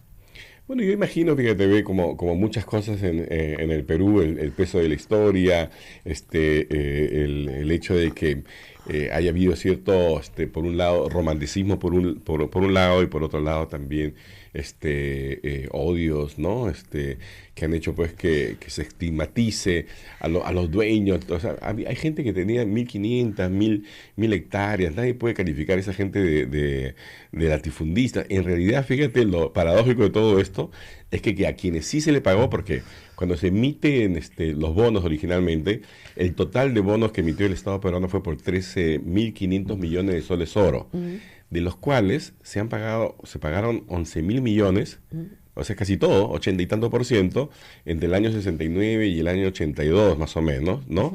Y se le pagaron a los grandes latifundistas, o sea, eso es lo increíble. Se pagó a todo lo que se reconvirtió en industrial. Industrial, bueno, pero ahí estaban pues los Romeros. Claro, pero no se pagaba con dinero, se pagaba con exoneraciones tributarias. Lo que tú quieras, pero al final una Es excepción tributaria es lo mismo. Me preguntan ahora, si eres bonista de la reforma agraria, ¿puedes pagar impuestos a la SUNAT con dichos bonos? Deberías poder, pues, por ejemplo. Ya, pero no se puede, ¿no? No se puede hoy en día, ¿no? No se puede, señor, lo siento mucho. Pero es una buena idea, ¿no? Claro. O sea, de lo que se trata es de monetizar esos bonos, ¿no? Ya sea para pagar impuestos, ya sea para invertir, ya sea para lo que sea, ¿no? Pero lo que no puede seguir sucediendo que son activos muertos, ¿no? Por voluntades extrañas. Mira, por ejemplo, el caso del señor Humala era increíble, ¿no?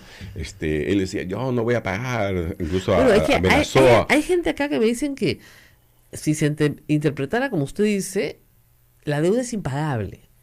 ¿Por qué es impagable? Porque es una cifra estratosférica. No, ¿cómo va a ser estratosférica? Yo déjame explicar, yo soy economista, ¿sí?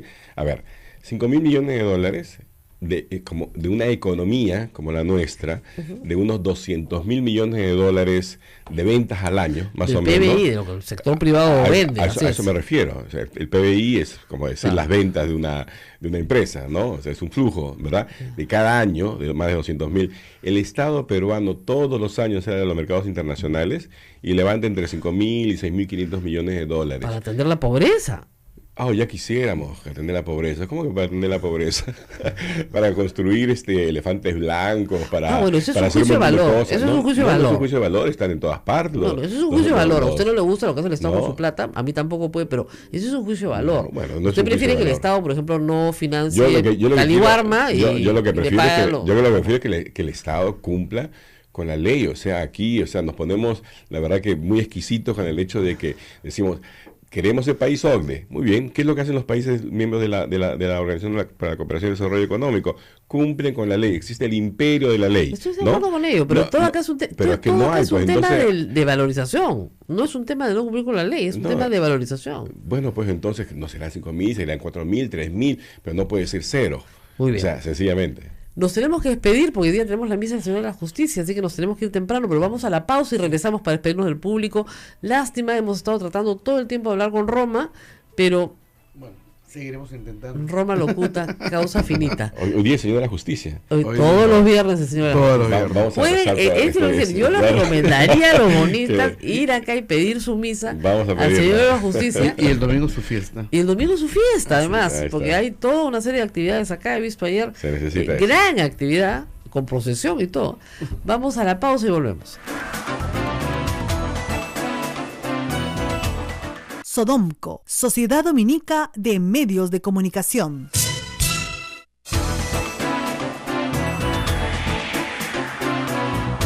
8 de la mañana con 54 minutos. Señoras y señores, si usted está a través de la Sociedad Dominica de Medios de Comunicación en Lima con Radio Santa Rosa, en Chimbote con Radio Santo Domingo, en Arequipa con Radio San Martín, en El Cujo con Radio Veritas, en Ucayali con Radio Cepagua, La Convención con Radio Quillabamba, Puerto Maldonado con Radio Madre de Dios, forman todas las emisoras dominicas. Saludo también para Ayacucho a través de La Voz de Ayacucho, Huánuco por Radio Huánuco frecuencia modulada y también nuestros amigos de AM Tagua.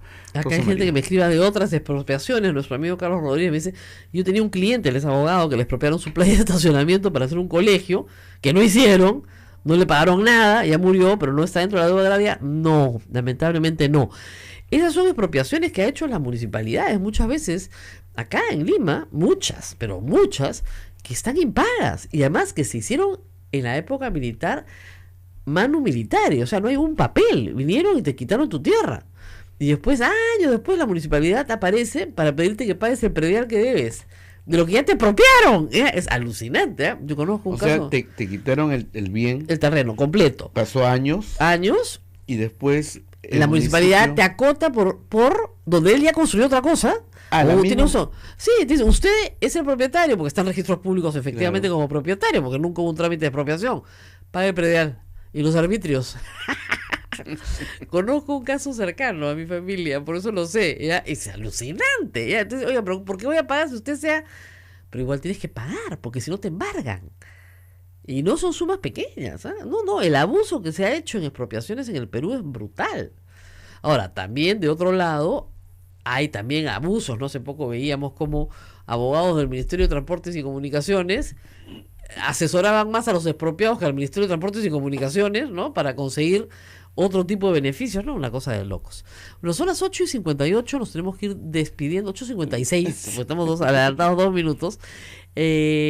Lástima que no hemos podido hablar con Monseñor Barreto, sí, pero el lunes, ¿no? Sí, vamos a intentar el lunes.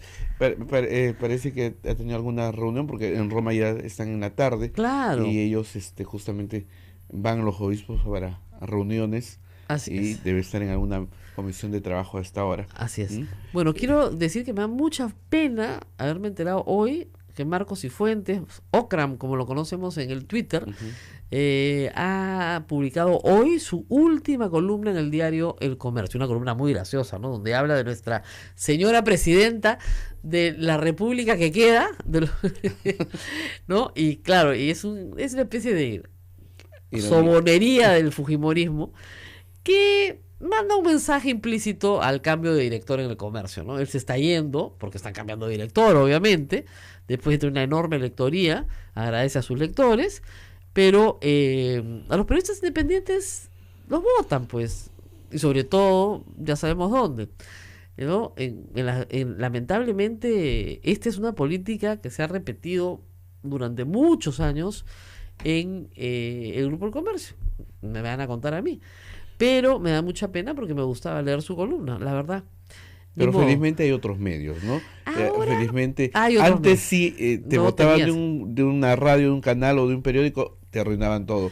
Pero ahora está el Acá, internet. como dicen, que se te cierra una puerta, pues se te abren mil Sí. ventanas. No, y Marco No, es no, y Marco además es un buenísimo. innovador Sí. en materia de internet, porque él es el que crea el Útero PE y de vez en cuando escribe ahí también, así que yo estoy seguro que vamos a verlo No, en y Útero. en un otro medio también escrito, ahorita lo Estoy llaman. seguro que sí. Y hay que decir algo más. Hoy voy a estar en Chimbote en la noche. Lamentablemente no voy a poder estar en Radio Santo Domingo porque mañana me regreso tempranito y para salir de Chimbote a Trujillo hay que salir a las 5 de la mañana para agarrar el vuelo a las 7:30, 8, o sea que es complicado. Pero sí voy a estar en la feria del libro. O sea, me sorprendió. Tú sabes que al principio lo tomé con un poco de cautela porque dije, qué raro que Nuevo Chimbote tenga una feria de libro. Ujú. Pues tiene la 11ª feria del libro. Y así como Nuevo Chimbote, muchas pequeñas ciudades del país están teniendo ferias de libro impulsadas por sus municipalidades distritales. Entonces, estamos pensando de repente en que el libro no está del todo olvidado, ¿no? Decían que iba a morir pronto y que todos lo íbamos a ver en la pantalla. Bueno, yo voy a ir a hablar de redes sociales, dicho sea de paso, no necesariamente de libros, pero me alegra mucho que haya espacios culturales que se vayan abriendo nuevamente en circunscripciones pequeñas, pero entusiastas, ¿no? Del tema cultural. Igual que en Pacasmayo el fin de semana pasado, que ustedes dirían es una ciudad pues, de 31.000 habitantes, tiene una gran vida cultural. Y eso es algo muy importante, porque eso alimenta el espíritu. No alimentará el cuerpo, pero alimenta el espíritu que se necesita alimentar también. Bueno, Bien, ahora nos sí tenemos nos que ir ahora vamos, sí. María. Hasta el lunes. Hasta el día lunes, muchísimas gracias a toda la sociedad dominica de medios de comunicación. Que tengan ustedes un bonito fin de semana y buen viaje y buen retorno.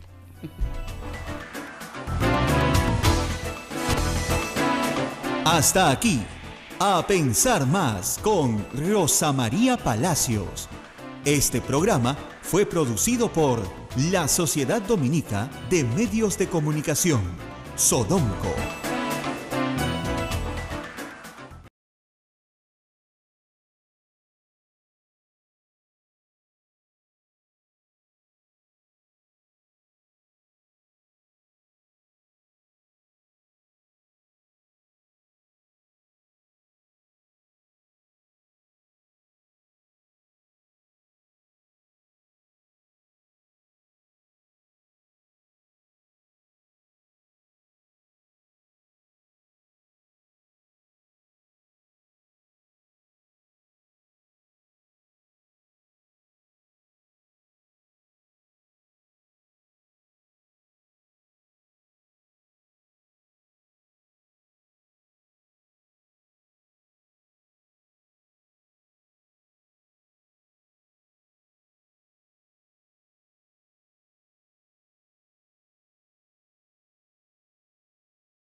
La Sociedad Dominica de Medios de Comunicación, Sodomco, presenta A Pensar Más con Rosa María Palacios.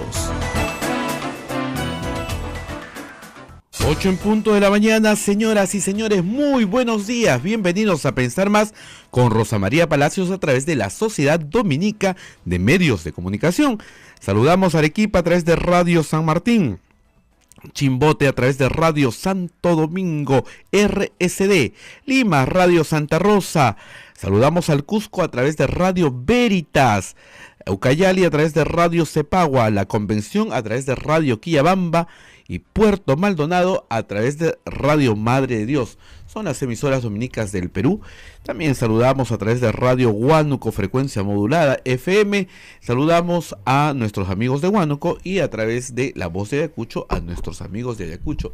Nuestro agradecimiento a Emetagua que nos pone en todo el Perú y el mundo. Rosa María, muy buenos días. Muy buenos días, amigos. Tenemos ahora una sorpresa muy especial. En unos instantes vamos a estar con nuestro próximo cardenal, anunciado ya y designado por el Papa, todavía no creado, hasta dentro de unas semanas, muy pocas ya. El Perú tendrá por primera vez en su historia 2 cardenales, aunque habrá que decir también que el primer cardenal que tiene en el Perú recién corresponde al siglo XX, así que nuestros santos, voy a pensar acá, ¿qué pensaría Santa Rosa, ¿no?, si supiera que hay 2 cardenales en el Perú? Cuando en su época, pues, las Américas eran tan remotas, las Indias en realidad, como se las llamaba, eran tan remotas que hacía poco probable que un príncipe de la iglesia pasara por estas tierras. Así es, pero ya tenemos, en un ratito vamos a tener la comunicación con Huancayo. No, con Roma. Ah, está en Roma, monseñor. Roma. Está en Por Roma. eso tenemos alguna, no sé si ya podemos comunicarnos. Vamos a hacer todos los intentos. Ayer conversamos con un señor, quedamos para hoy día contactarnos y vamos a ver, ojalá. Le mandó muchos saludos, sí, monseñor también. Y además ahí en la pausa, Abel me estuvo contando que lo conoce hace muchos años porque trabajaron juntos en la primera visita del Papa. En la primera visita del Papa.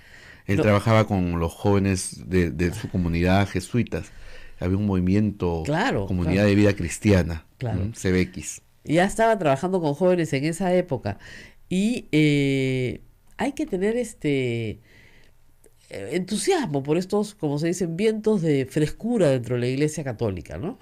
No solamente es el nombramiento de 14 nuevos cardenales lo que amplía el colegio cardenalicio, lo que cambia finalmente, en cierta forma, la historia del colegio cardenalicio, ¿no? O sea, hace 100 años el colegio cardenalicio era mucho más chiquito. Así es. Y casi todos los cardenales eran italianos o europeos, pero básicamente italianos, porque por las distancias, el colegio cardenalicio sirve para 2 cosas, ¿no es cierto? Para elegir a un nuevo papa, y la distancia, pues, hasta que llegaban todos los cardenales, imagínense ustedes, del mundo, era muy, muy complejo.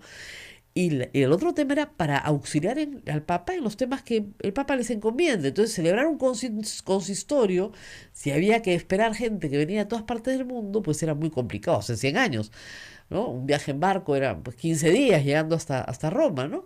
Hoy se toman un avión y al día siguiente están en Roma, casi desde cualquier lugar del mundo. Por lo tanto, el tema de la distancia ya no es un problema, ni la lejanía o cercanía del centro, que es para los católicos el Vaticano. Así que el colegio cardenalicio se va ampliando, ¿no es cierto? Y se va diversificando, incluyendo gente de todos los continentes, de todas las razas, de todas las...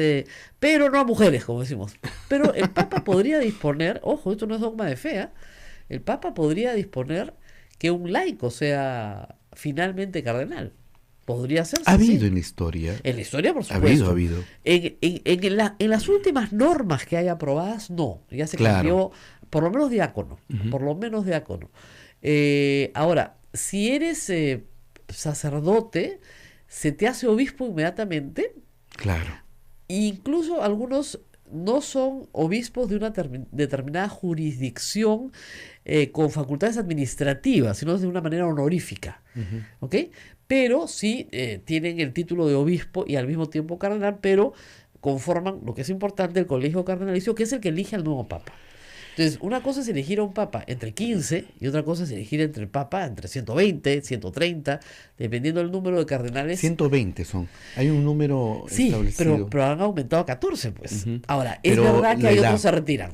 a los 80 años tienen que dejar. Y ya son eméritos, se es cardenal hasta que uno se muere. Eso sí. ¿Ya? O sea, es un título como el título de príncipe, es un título casi monárquico, ¿no? Ujú. Va con la persona hasta que la persona muere, o sea, no eres ex cardenal, no hay ex cardenal de ninguna manera. Ahora, el obispo sí se retira porque renuncia, ¿no?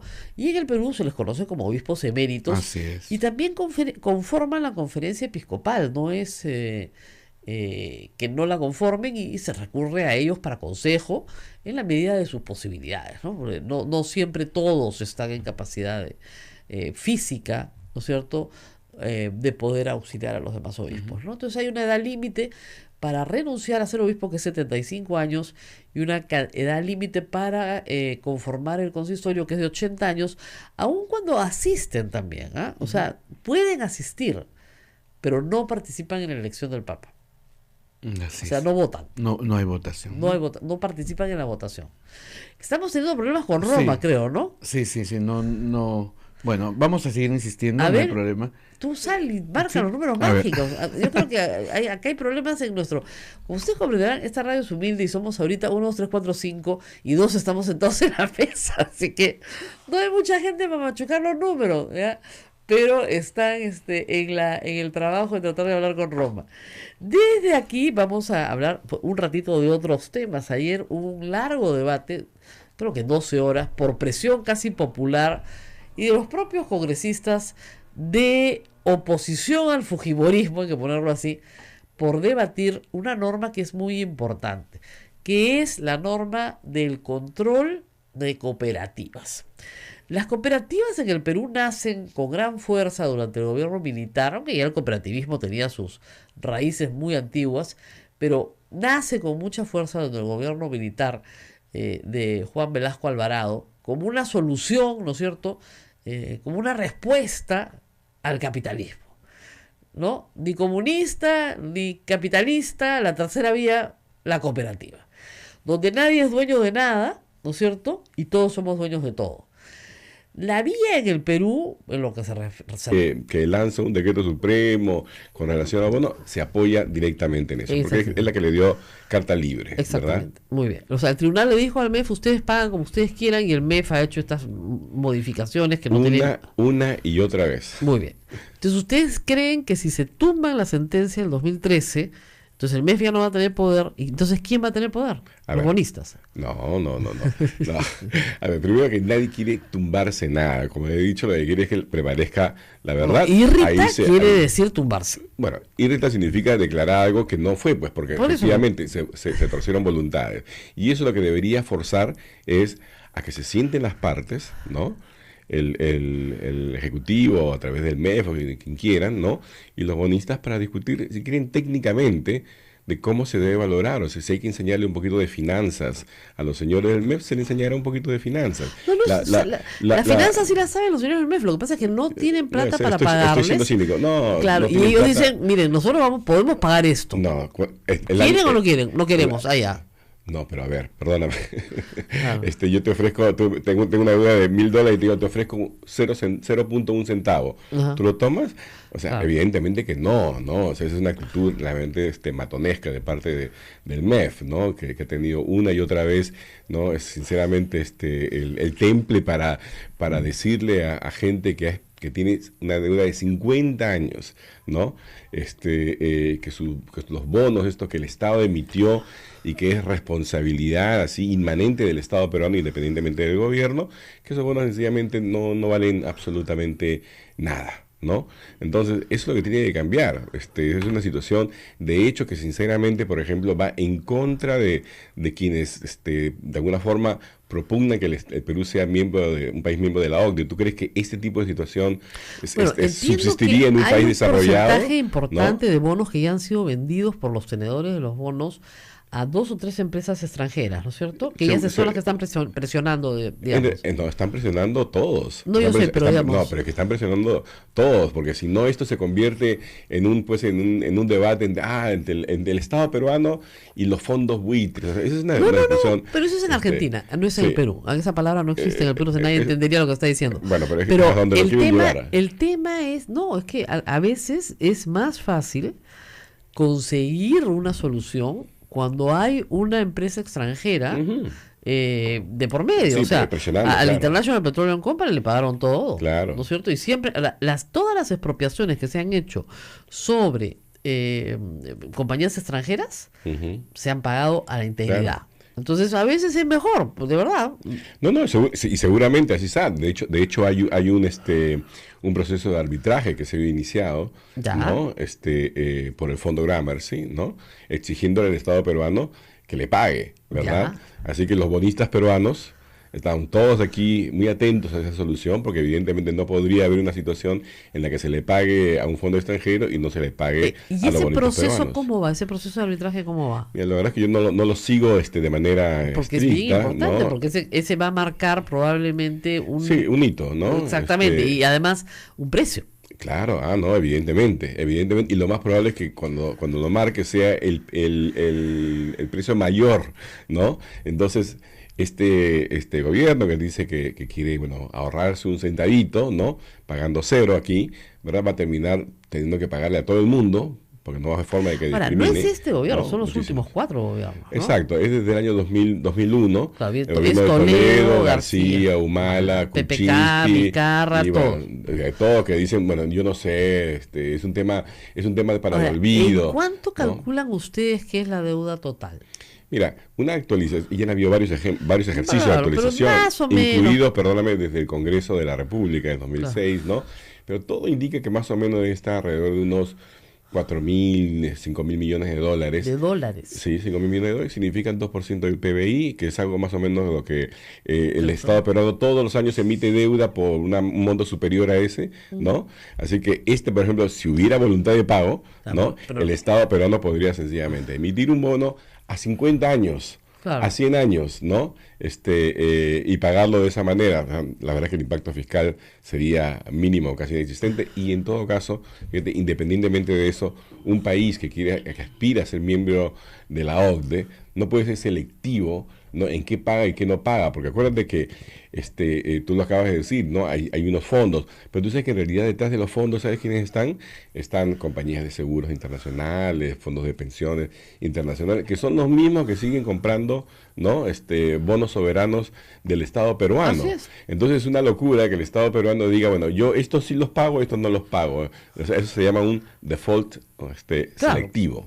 ¿no? No, y además es muy complicado, efectivamente, para la imagen del Perú, porque si no tienes credibilidad en tus bonos, por eso, lo mejor que han no puedes podido levantar. hacer muchísimos tenedores peruanos, sobre todo gente muy mayor que decía, yo ya no voy a vivir, prefiero vender esto y gozarlo ahora, a precio bien bajo, ¿no? Bueno, claro. Bien castigados, se los han vendido a 10, 20% de su valor real. Bueno, pero es que imagínate, esas ventas se hicieron hace más de 10 años. No si sé, me con gran equivoco, riesgo, ¿no? con gran Entonces, riesgo. la verdad es que quienes lo hicieron, suerte por ellos, porque ya dejaron de tener un problema, ¿no? El tema es para las miles de familias que todavía Ahora, no tienen son sus... tantas miles de familias, ¿no? Sí, no, ¿Cuántas sí, serán? no, sí, son... ¿Cuántas personas son, no como herederos, sino como el título original? Bueno, mira, hay a la EPRA, ¿no? Ajá. Si más no me equivoco, poco más de 2.000 asociados directos, Ya. ¿no? ¿Y ustedes en son APTA? poco más de 500, Claro. ¿no? Ahora, multiplica cada uno, Son sus núcleos familiares, pero digamos, núcleos familiares, son, ¿no? son Pero- 1.500 2.500. 2.500 personas afectadas. No, pues son en realidad muchísimos más, porque no todos los que fueron afectados están en estas asociaciones. No. Hay un grupo que no está asociaciones hay un grupo que no está en ninguna parte. hay un montón de gente que está en ninguna parte. y otro grupo que vendió. Y hay muchísimos que le siguen todavía juicios en el Estado. No te olvides que le siguen ganando al Estado No, sí. los juicios. Hay en el Ministerio de Agricultura hay 152 sentencias consentidas y ejecutoriadas, ¿no? Es decir, que son órdenes de pago que el Estado peruano paga, por ejemplo, dice, si digamos que tiene una deuda, no sé, pues de 1 millón de soles, ¿no? Te paga 2.000 soles cada semestre. Pero te ¿no? paga. Yo conozco gente que le están pagando. No, yo sé, pero pues te digo, a veces a ese ritmo, 6.000 soles cada semestre, ¿no? Ya sabes cuándo te van a pagar el 25 millón. años, No, que 25, en los próximos 300 años. No importa, pero corren intereses, ya tienes tu sentencia, por lo menos ya tienes tu sentencia y eso es importante. Sí. Ahora, regresando al caso de la sentencia Irrita, ya, una vez que el señor Díaz, por ejemplo, en el peor de los casos, pues lo sentencian, lo condenan a comisiones, o por 46, 43, 3 votos, que el fujimorismo entienda que ya no tiene esa sólida mayoría y que si toda la oposición hubiera ido a trabajar, la oposición al fujimorismo me refiero, que gobierna el país, si toda la oposición hubiera ido a trabajar ayer al Congreso y no solamente 86, 87 congresistas, probablemente hubieran logrado que el tema se debatiera y se aprobara, ¿no es cierto?, en favor de los que quieren que la Superintendencia de Banco y Seguros supervise las cooperativas. Así es. Esa es una cosa. Pero hay otras cosas que el Congreso impide, el fujimorismo impide. Por ejemplo, el proyecto del plástico, ¿ya? El proyecto del plástico es un proyecto bien interesante, aun cuando no haya sido pasado al pleno, aun cuando no haya sido finalmente debatido y aprobado como ley. Yo creo que el congresista Lombardi ya puso, digamos, ya puso el tema en agenda. Y el tema en agenda tiene que discutirse y tarde o temprano va a aprobarse porque todos los países del mundo van en ese camino. Es decir, no se trata de prohibir todo el plástico. Hay muchísimas cosas de plástico que son de una utilidad importantísima y no pueden dejar de usarse, por ejemplo, en el campo médico. Pero se trata de reducir el consumo de plástico de un solo uso. Es decir, la famosa bolsa de plástico que a usted le da en el mercado. Cuando no había bolsas de plástico, hubo un mundo así, ¿ah?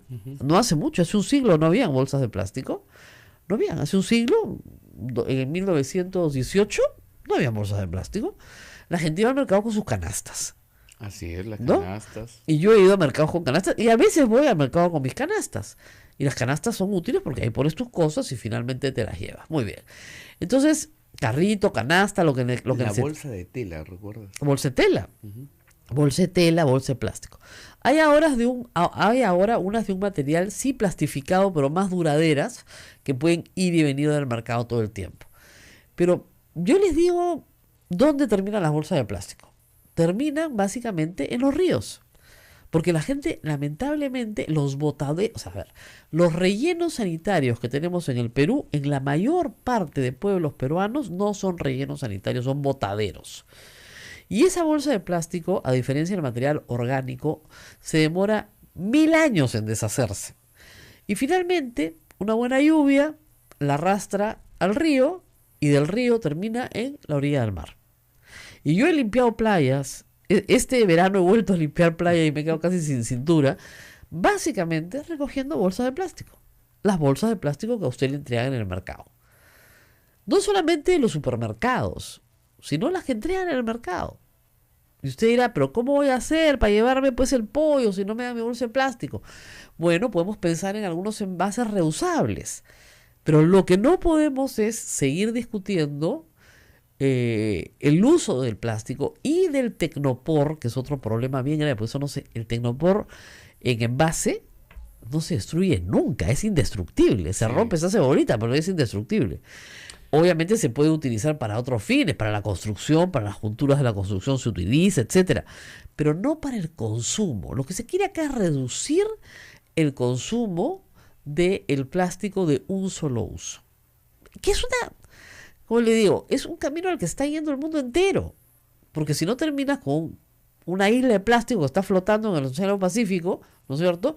Porque nadie sabe qué hacer con esto, aun cuando se está trabajando ya en tecnología para prácticamente deshacerlo. Desintegrarlo con una bacteria, más o menos. Pero hay que hacer toda una investigación para desintegrar lo que has creado.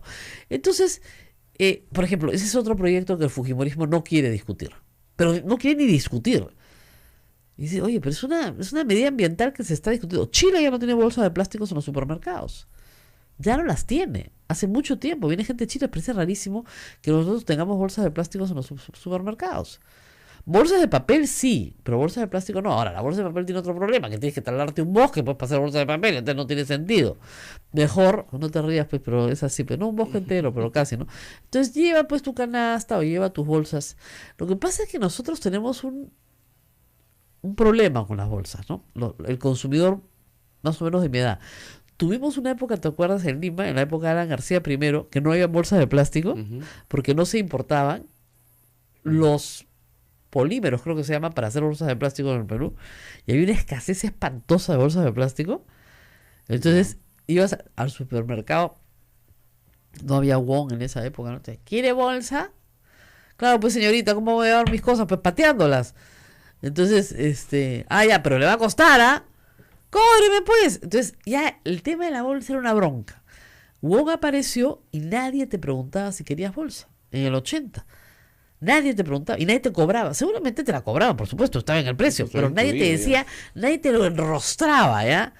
Y eso cambió completamente la lógica de los supermercados en el Perú, cuya penetración todavía no es absoluta, ¿no? Está muy lejos de serla, pero sí cambió la manera de que la gente se sentía atendida en un supermercado. Entonces se tiene que hacer un programa, y además un programa progresivo, porque además, por ejemplo, yo tengo mis canastas y mis bolsas, pero me olvido, pues, la típica, ¿no? Te olvidas. Ahora, hay supermercados ya en Lima que no te dan bolsas, ninguna bolsa. No sé si has ido a Macro alguna vez. No. No te dan ningún envase de nada, ¿ya? Y hay unas cajas de cartón, digamos, para reuso, ¿ah? No es que estén ahí nuevas, no, reusadas, que si tú quieres las usas, si es que hay.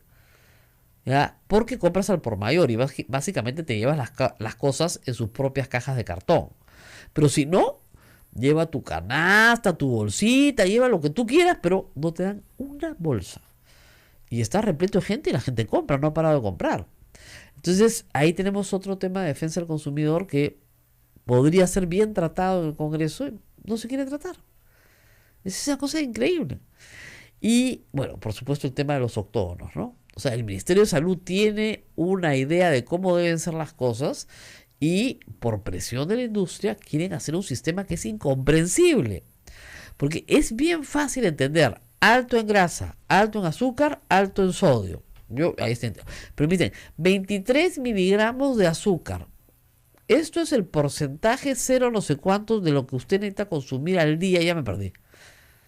Y sobre todo para una población que tiene unos niveles de comprensión matemática bastante bajos. Así es. ¿Ya? Entonces, es bien complicado.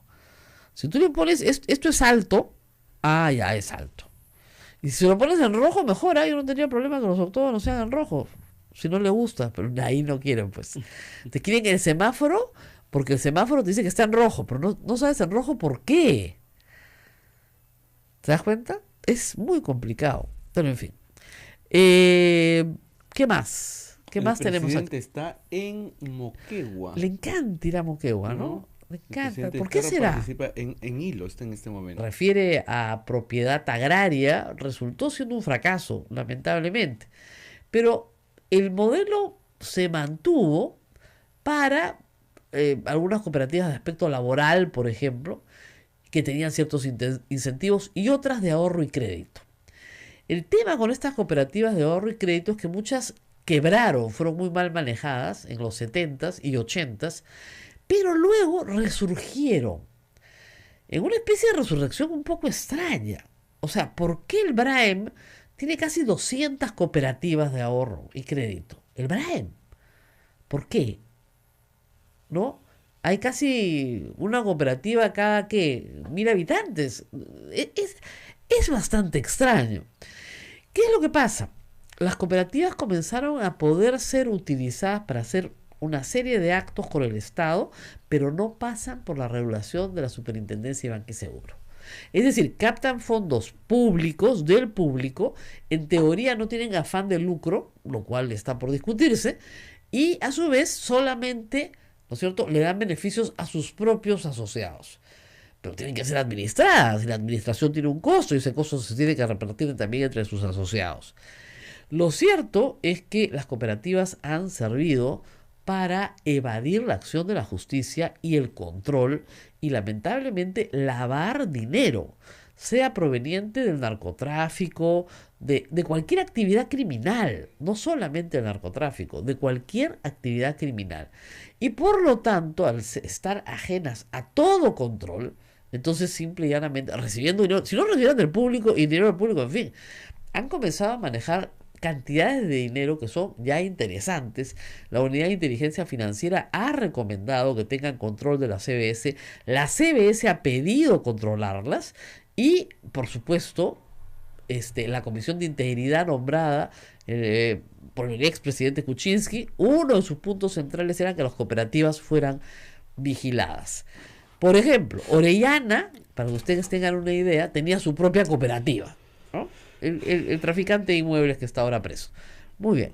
Entonces, la idea era que eso se tenía que discutir. Hace mucho tiempo que hay estos pedidos que se han discutido, que se han colocado en agenda en el Congreso y finalmente lo lograron dictaminar y colocar en agenda. Pero la congresista Úrsula Letona, en un solo día, siendo presidenta de la Comisión de Constitución, presentó su propio proyecto alternativo, ¿no es cierto? Lo dictaminó ella sola y lo presentó ayer. Y su proyecto alternativo implica que la solución al tema se resuelva en un par de años. ¿Por qué? Porque quiere que la supervisión de la CBS sea a las fundaciones, a las asociaciones sin fines de lucro y a las cooperativas. ¿Qué problema hay con las asociaciones sin fines de lucro que no reciben fondos públicos? Ni del público. Ninguno. Y las fundaciones ya están supervisadas por el Ministerio de Justicia. O sea, ¿por qué mezclas papas con camotes y pides reforma constitucional? Porque no quieres que se debate el tema. Ese es todo el problema. ¿Y por qué el fujimorismo no quiere que se debate el tema? Bueno, hay varias razones. No me equivoqué, como dije ayer en el caso de Miki Torres, que tiene una cantidad de clientela importante en el mundo de las cooperativas, sino que tampoco me equivoqué con otras cosas que desconocía, como la cooperativa de Alas Peruanas, por ejemplo, muy cercana al fujimorismo, financista el señor Ramírez, ¿no es cierto?, de la campaña de Keiko Fujimori. Entonces parece que había una presión bastante, pero bastante grande para que no se discuta este tema en el Congreso, porque hay varios a los cuales no les conviene que el esquema desaparezca por ahora, ¿no es cierto? Quieren 2 años, seguramente para escapar hacia otros esquemas. Pero el problema de las cooperativas es bien grave, reitero, porque se lava activos a través de las cooperativas. Y como no tienen ninguna supervisión, tú puedes desaparecer ahí todo el patrimonio que tienes del narcotráfico, todo el patrimonio que tienes de oro ilegal, todo el patrimonio que tienes de trata o de lo que te dé la gana, y es un agujero negro donde nadie puede entrar. Y cuando le vas a preguntar a la persona, ¿oiga, su origen? No, perdón, yo soy cooperativista, ¿no? Tengo mis ahorros en mi cooperativa. ¿Y cuántos ahorros tienes? 200 millones de soles. Oiga, ¿cómo puede tener usted? Hace años que yo soy cooperativista. Y todos mis ingresos los tengo en la cooperativa y me dan muy, muy buena rentabilidad porque prestan mi plata y me dan un gran ingreso. Entonces, por eso es que tengo estos ingresos. Ah, caramba. Qué bien. Ningún problema. Entonces, eso es muy, muy, pero muy peligroso, porque además están haciendo actividades de intermediación financiera que no deberían hacer bajo ninguna consideración. 8:16, yo creo que nos vamos a la pausa para poder lograr hablar con Roma. En esas estamos.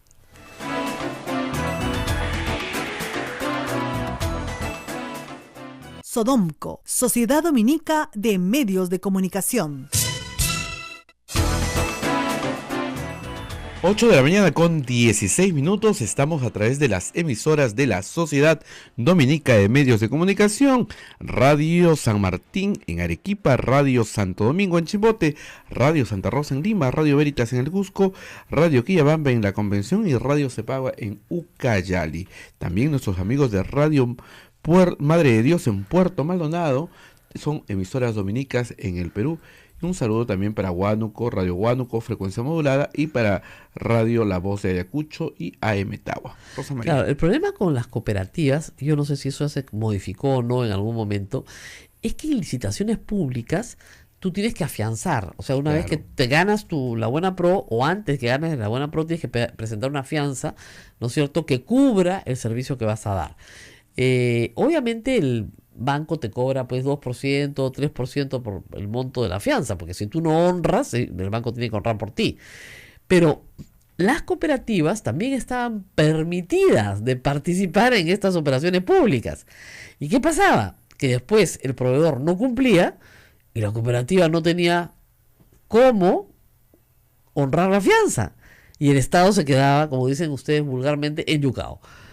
¿Ya? Y eso también ha sido un problema permanente. Entonces, el proveedor formal que se iba al banco, que conseguía crédito para su fianza, o sea, que conseguía un dinero más caro, si quieren, una fianza, porque es más cara, estaba siempre en desventaja frente a aquel que iba a la cooperativa. Entonces, que era absurdo completamente. Entonces, en ese sentido, también había que eliminar la presencia de las cooperativas en licitaciones públicas, que es uno de los problemas más complicados y del cual ya se había hablado rápidamente en algunos momentos contra este tema en el gobierno. Así que yo espero que finalmente el fujimorismo entienda, porque ayer se ha aprobado 45-43 ¿no? Está en ceremonia. Le encanta ir a Hilo. A Moquegua en general, más que a Hilo, pero ¿por qué será, no? O sea, ¿por qué es moqueguano? ¿Tú también eres moqueguano, Eduardo? No, arequipeño. Ah, ni digas. Muy bien. Arequipa. Estamos a la espera también. Ya están viniendo. Vamos a ir a la pausa. Vamos a la pausa y vamos a cambiar de invitado porque vamos a hablar de un tema que les va a parecer rarísimo, pero que es bien interesante. Las deudas del Estado peruano con algunos grupos. Hemos hablado ayer de las víctimas del terrorismo, pero hoy día vamos a hablar de los tenedores de los bonos de la reforma agraria. Ustedes dirán, no puede ser que todavía existan. Existen. ¿Les han pagado? No. Ya ganaron en todas las instancias, un poco parecido a lo que nos contaba ayer Isela Ortiz, ¿no? Tienen todos los fallos a su favor, han ganado todas las instancias, pero el Estado no te paga. No te paga. Es gravísimo. Te roba, pero no te paga. Vamos a la pausa y volvemos.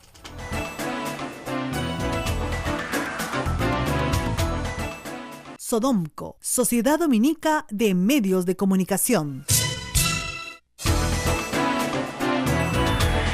8 de la mañana con 30 minutos. Estamos a través de la Sociedad Dominica de Medios de Comunicación. Rosa María. Hablar del tema de los bonos de reforma agraria. Como ustedes saben, el Estado peruano tiene una deuda muy antigua, como las deudas del Estado peruano que a veces son muy antiguas, con los propietarios que fueron expropiados durante el proceso de reforma agraria, tanto del primer gobierno de Belaúnde como del gobierno de Juan Velasco Alvarado y Morales Bermúdez. Ese grupo de personas, muchísimas han muerto por cierto, tienen herederos, algunos vendieron sus bonos a algunas compañías que acopiaron, otros no, y hay un paquete de bonos que son y deben ser honrados por el Estado peruano. Los bonistas llevaron al Estado peruano al Tribunal Constitucional, ganaron, o sea, su derecho está fuera de toda discusión. Lo que sigue en discusión es el valor que tiene el bono, es decir, la tasación que se hace sobre el bono. Hablé con unos bonistas hace poco y me decían que la tasación que quiere hacer el Estado peruano es más o menos la siguiente. Si usted tenía un fondo de 200 hectáreas, más o menos te quieren pagar, no sé, $300, ¿no? O algo por el estilo. Algo así como a $1 por hectárea, ¿no? Peor que la expropiación que hubo en algunos casos de equipamiento en su época, que alguna se pagó. Entonces, están molestos, obviamente, están litigando nuevamente, no por el tema de la discusión del derecho a ser indemnizados, sino por el derecho a tener un justiprecio, una justa indemnización. Para hablar de este tema estamos nuevamente con Carlos Anderson, que es vocero de APTA, que es una de las asociaciones, no es la única, pero es la Asociación de Bonistas de la Deuda Agraria. Gracias por estar con nosotros. Rosa María, aunque en realidad el tema que yo quería resaltar ahora va más allá del tema económico, ¿no? Porque efectivamente hay una disputa en términos de cómo se debería valorar estos bonos, ¿verdad? Normalmente el Estado, la forma como valoriza cualquier deuda, como la actualiza, ¿no? Es utilizando el índice de precio del consumidor.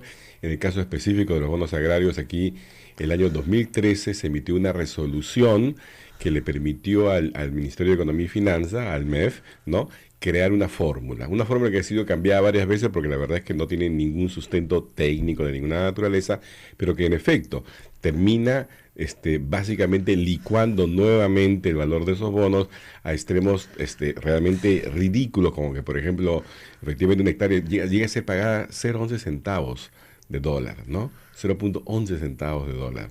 O sea, es una cosa increíble realmente. ¿Por bono? No, por hectárea. Por hectárea. ¿No? Eso es el equivalente. Claro, eso es ridículo, cero, ¿no? completamente. Pero bueno, el tema es que esa resolución del 2013, ¿verdad?, se descubrió un bonista, un día revisando, él quería tocar esa resolución con sus manos, y se dio cuenta de que habían 35 páginas de esa resolución que habían sido fraguadas usando tinta líquida, ¿no? ¿Cómo que 35 páginas con tinta líquida? Nunca entendí eso. ¿A 35 páginas echaron tinta líquida? Sí, sí. O sea, ¿Por qué no las votaron, hicieron otras? Es que es lo que tú hubieras imaginado, pero esto Claro. fue súper burdo, ¿no? Porque Ya. lo que pasó era que un proyecto de resolución original, Ajá. ¿sí?, fue transformado en un voto singular, Así es. ¿ya? A través del uso de tinta líquida. O sea, ustedes acusan que en el Tribunal Constitucional, en el momento de establecer esta valoración, se hizo fraude. Exacto. Y que el fraude lo hizo el señor Urbiola. A ver, no es que nosotros acusemos, ¿ah? No, no, o sea, hay una un proceso, hay un proceso. hay una acusación fiscal que no nos indica al señor Urbiola, sino nos indica al secretario general del secretario reportero, le llaman, ¿no? Del Tribunal Constitucional en ese momento, el señor Oscar Díaz. Hace menos de 3 semanas, ¿no?, el fiscal acaba de acusar, ¿no?, Efectivamente, o sea, hay una acusación contra el secretario penal, técnico, ¿no?, una acusación penal por falsificación de documentos, etcétera. Pero no es cualquier documento, pues, no estamos vamos en el por Tribunal partes. Constitucional, sí. Respecto al voto de uno de los magistrados que cambia el sentido de la sentencia en perjuicio de los bonistas. Claro, lo cambia de tal manera que genera una situación de empate que después es dirimido por el presidente del Tribunal Constitucional. Exactamente, Orlando que Urbiola. ahí Y lo llaman que hace, Urbiola. o sea, en realidad lo que estamos hablando es de torcer voluntades, ¿no? Porque el tribunal... Ahora, en su- ¿por qué el magistrado cuyo voto le echaron liquid paper no se ha quejado? No, claro que se ha quejado. Él es el demandante es la parte que demanda en la acusación final. ¿Qué es quién? Fiscal, claro. ¿Qué es qué El magistrado? señor Carlos Mesía. Ya, a ver, Carlos Mesía dice, este no es mi voto, me lo han cambiado. Claro, y lo dijo desde un principio. Ya, ¿no? muy bien. Sí. Entonces, ¿qué sacan ustedes con que se denuncie penalmente al secretario general? ¿Buscan la nulidad de la sentencia? A ver, lo que busca primero es que prevalezca la verdad, ¿no? No, aparte o sea, de eso. No, pero es que es lo más importante. O sea, No, la para el verdad, bonista la reforma agraria lo más este, importante es que le paguen su plata. No, lo importante es que sea legítimo, porque justamente después vienen todas las preguntas, la reta de por qué se le paga. No, aquí hay una deuda legítima, ¿no?, que el Estado viene evitando pagar de las formas como sea, desde el año 2001, como tú bien lo has dicho, hay una sentencia del Tribunal Constitucional que el Poder Ejecutivo tendría que haber cumplido de oficio y que sin embargo ha tratado por todos los medios y sigue tratando de no pagar, ¿verdad? Se produce este hecho fraudulento que de hecho debería hacer que la resolución sea írrita, sea nula, ¿verdad? Y a partir de allí... Estamos hablando de una resolución de qué fecha. de julio del 2013. 19 de Muy julio, bien. si no me equivoco. Que es la ¿no? resolución en la que se decide cómo se va a pagar, ¿no es cierto? Básicamente se decide que el MEF tenga todos los poderes para determinar procedimiento de pago, fórmula de pago, y el MEF, cada vez que